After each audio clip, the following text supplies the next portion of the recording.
So good morning everybody. Welcome back to CUT Express. और मैं रजनीश आप सबके साथ एक बार फिर से आ गया हूँ लेकर करंट अफेयर्स की क्लास। और एक बार फिर हम डिटेल में जानेंगे करंट अफेयर्स के साथ स्टैटिक पोर्शंस को। सो आई होप कि आपकी प्रिपरेशन बहुत अच्छी से चल रही होगी, राइट? सो ये रहे आपके पहले क्वेश्चन आज के लिए। Who has become the new chief of national security guard?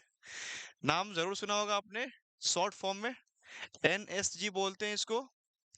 और पॉपुलर वर्ड और फ्रेज जो इस चीज एनएसजी के लिए यूज किया जाता है वो है आपका ब्लैक कैट्स। नाम सुना है ना, ब्लैक कैट्स या ब्लैक कमांडोज। ये ब्लैक कमांडोज इसी को बोलते हैं, जिसे बोलते हैं national security guard, NSG. NSG इस देश में 1984 में बनाई गई थी। 1984 आप सब जानते होंगे कि 1984 वो समय था जब इंडिया में दो बड़े इंसिडेंट हुए थे।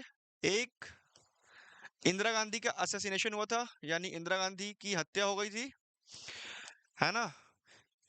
और क्यों हुई थी? क्योंकि उससे पहले एक ऑपरेशन हुआ था, ऑपरेशन का नाम था operation blue star.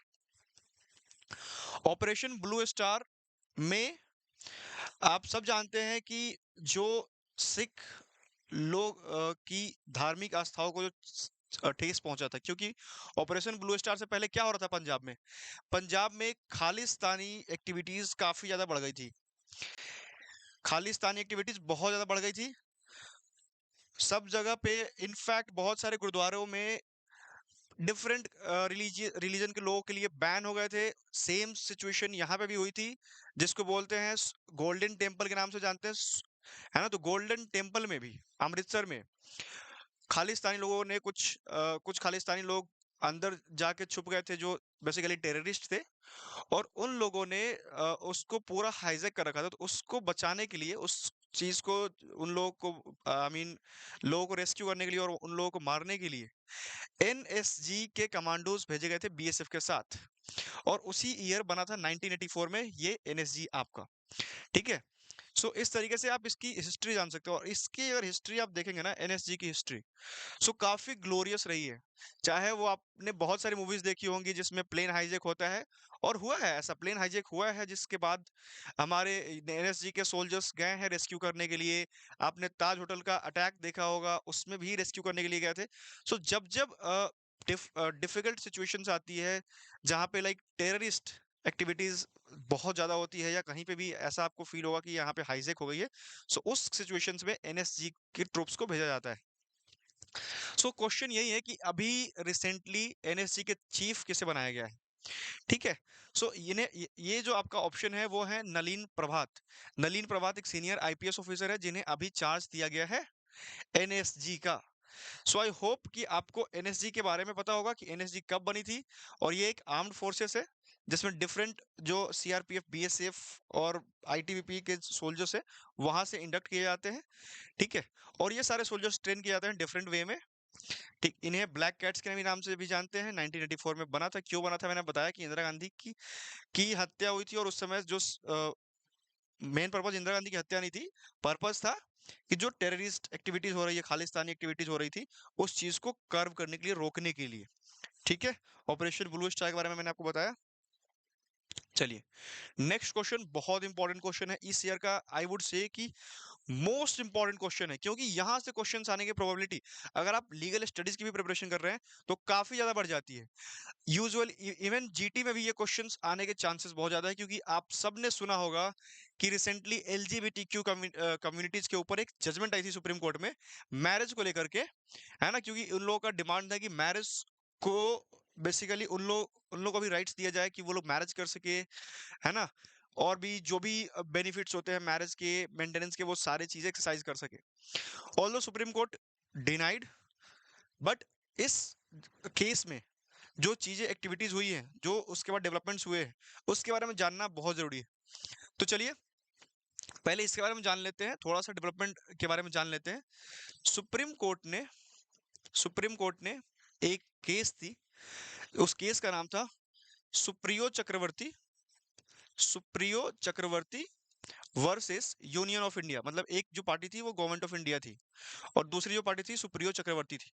So union of India वाले केस में सुप्रीम कोर्ट ने ऑल्दो डिनाई कर दिया मैरिज को एक राइट्स देने के लिए, बट सुप्रीम कोर्ट ने एक बात बोली थी कि गवर्नमेंट एक कमेटी बनाएगी, गवर्नमेंट ऑफ इंडिया एक कमेटी बनाएगी जानने के लिए कि जो भी एलजीबीटीक्यू कम्युनिटीज के लोग हैं उनके साथ क्या क्या इश्यूज हो रहे हैं और उसकी रिसर्च रिपोर्ट सबमिट करने के लिए। सो वो कमेटी अभी बनाई गई है, ठीक है। और इस जजमेंट में बोला गया था कि जो कैबिनेट सेक्रेटरी हैं उनके अंडर में ये कमेटी बनाई जाएगी।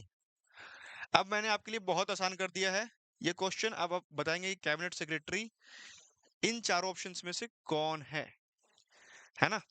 बट उस तो राजीव गौबा, रामनाथ कोविंद, अरविंद पनगड़िया और संजय अग्रवाल। सो रामनाथ कोविंद जी तो नहीं है क्योंकि ये फॉर्मर प्रेसिडेंट रहे हैं हमारे इंडिया के।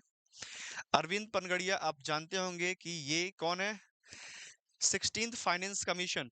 अभी इंडिया में कौन सा फाइनेंस कमीशन चल रहा है, 16th फाइनेंस कमीशन के चेयरपर्सन है, ठीक है।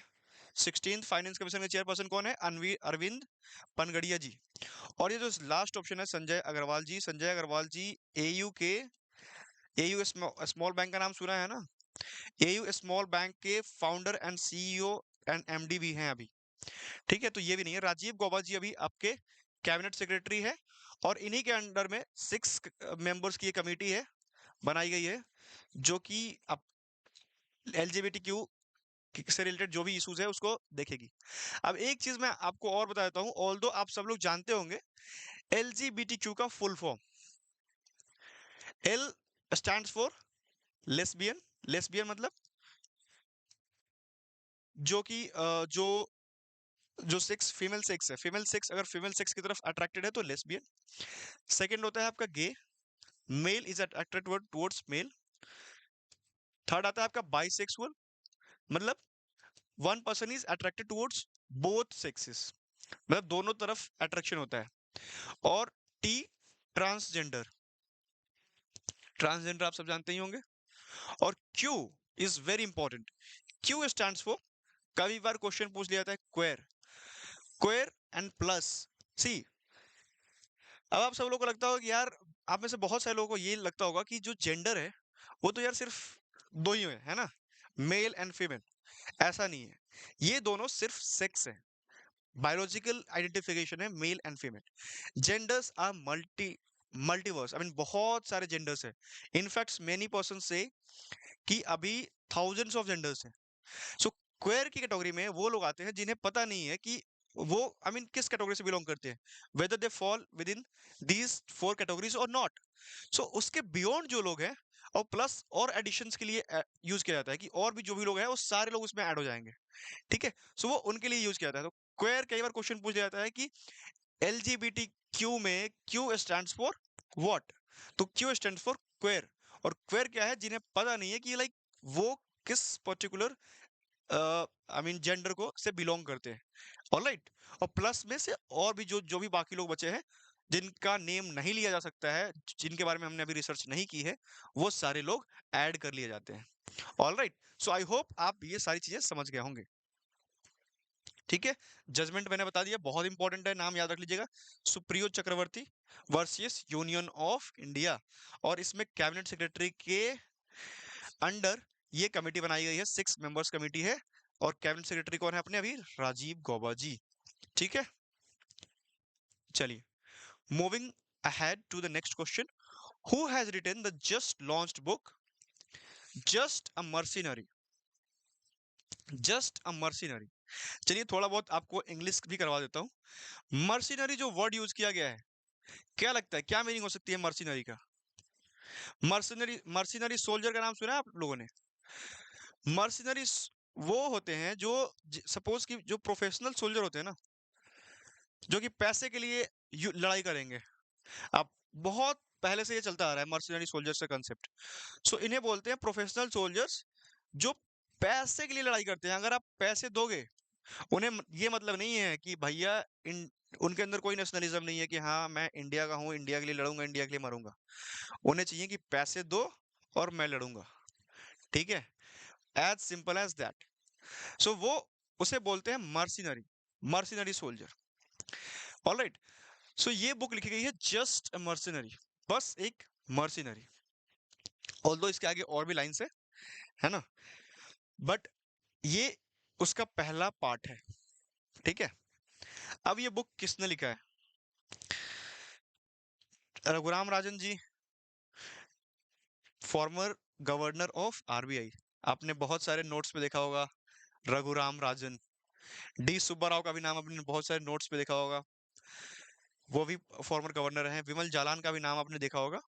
सलमान रश्दी, सलमान रश्दी के बारे में मैंने आपको बताया था हाल ही में, आपको 2-3 दिन पहले 2 बुक्स के बारे में बताया था। आपको आज आपको 3 बुक्स के बारे में बताऊंगा सलमान रश्दी के। 2 रिवीजन कराऊंगा और एक आपको एडिशन कराऊंगा, क्योंकि Salman Rushdie very popular writer है और इनसे क्वेश्चंस पूछे ही जाते हैं। ये जो बुक लिखा गया है वो लिखा गया है रघुराम राजन जी के द्वारा। रघुराम राजन जी आईआईटी कानपुर के एलुमनाई भी थे और आईएएस के एग्जाम में टॉप किया था, उसके बाद गवर्नर बने थे, वर्ल्ड बैंक तक भी गए थे। इन्होंने जब ये बुक लिखी है तो उस मैं आपको इसलिए बताता हूँ कि थोड़ा बैकग्राउंड दे देता हूँ, सो दैट आप उसको चीज को रिलेट कर पाएंगे। जब इन्होंने सॉरी जस्ट ए मर्सनरी जब इन्होंने बुक लिखा, तो आपके मन में ये क्वेश्चन आना चाहिए कि इसमें प्रोफेशनल सोल्जर जो पैसे के लिए काम करते हैं उससे क्या लेना देना हो सकता है। बेसिकली ये चीज इस बुक में आंसर देने की कोशिश करते हैं कि इनकी जो पूरी लाइफ रही है, from a civil servant to governor of RBI, वो जो लाइफ रही है वो लाइफ इन्होंने किस पर्पस के लिए चुना था। क्या इनकी पूरी की पूरी लाइफ सिर्फ पैसों के लिए चली थी या कुछ और मोटिव था? इस क्वेश्चन को ये आंसर करना चाहते हैं इस पूरे बुक में। जैसा कि आप इसको पढ़ोगे, all through my career I have tried to do my best, but the question that constantly runs in my mind is what motivated me, was it just a sense of duty? ठीक है, ये बोल रहे हैं कि through out the career मैंने अपने बहुत सारे बेस्ट तरीके आजमाए, बट द क्वेश्चन दैट कि वो क्यों किया मैंने, क्या हम मोटिवेशन क्या था उस चीज को करने के लिए? क्या जस्ट की सेंस ऑफ ड्यूटी, कि मेरी ड्यूटी है इसलिए मुझे करना चाहिए? An obligation to do your best because you are getting paid for it. अब आप जब जॉब करते हैं तो आपके ऊपर एक ऑब्लिगेशन आती है कि आपको ये पेमेंट दी जा रही है इसलिए आपको ये काम करना ही चाहिए, you are obliged to do it. और ठीक है, और was I driven by a higher calling, कोई और कॉलिंग थी कि सेटिस्फेक्शन चाहता हूँ, पीस चाहता हूँ अपने लाइफ में। The need to give back to society for all that I have believed. ठीक है, ये भी एक उनका परसेप्शन है कि क्या पता जो इनर कॉलिंग थी या हायर कॉलिंग थी वो हो सकती है कि सोसाइटी को गिव बैक करना है, पे बैक करना है।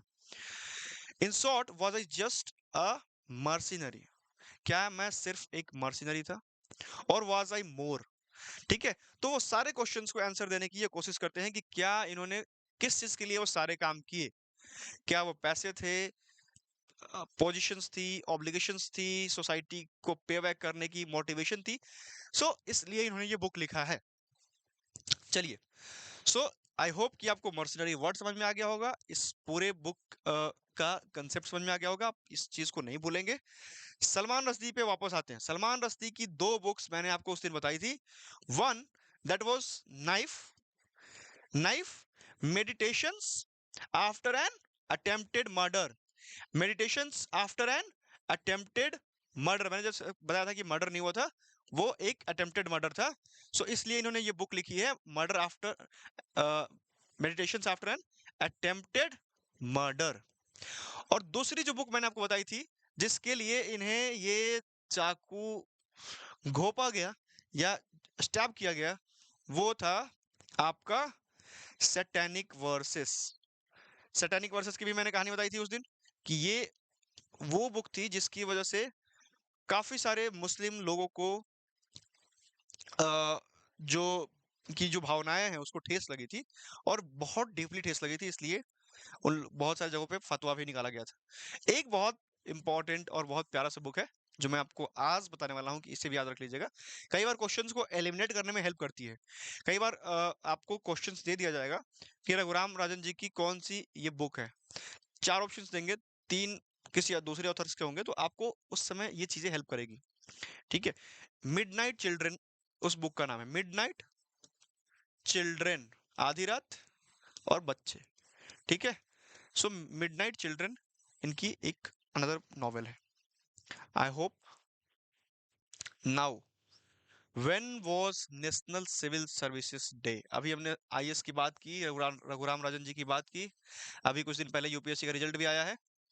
ठीक है, सो नेशनल सिविल सर्विसेज, आप सभी लोगों ने स्टेटस भी देखा होगा किसी न किसी का। So this is celebrated on 21st April, that is that is कब था? यस्टरडे, कल, है ना?